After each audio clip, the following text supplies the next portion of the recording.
Kuya Val, nanggigil na? Ano to? No? Sabing ganun, pinagloloko lang tayo. So, ito po yung summary or summarize ng kanyang live. Kasi, ang daming mga bashers na nagko-comment doon.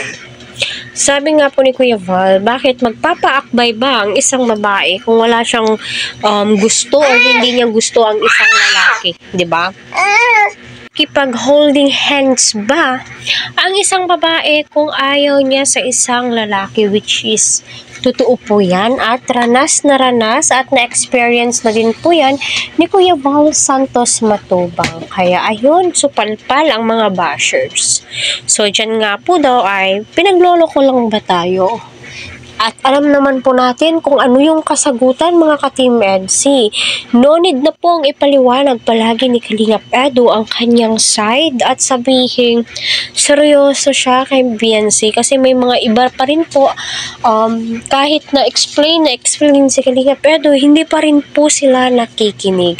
So bago pa ako magsimula, shoutout po sa lahat ng Team EDC out there na nakasubscribe sa aking channel. Naway nasa mabuti po kayong kalagayan. Patuloy ho natin suportahan si Kalingap Rab, Kuya Val at ang buong team.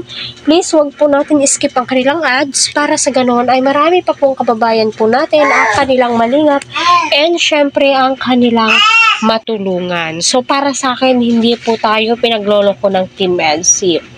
Legit na legit po ang kanilang mga nararamdaman, yung sinisigaw ng kanilang puso ay tila sinusunod na po nila. Kaya normal lang na si Eds gumala with friends.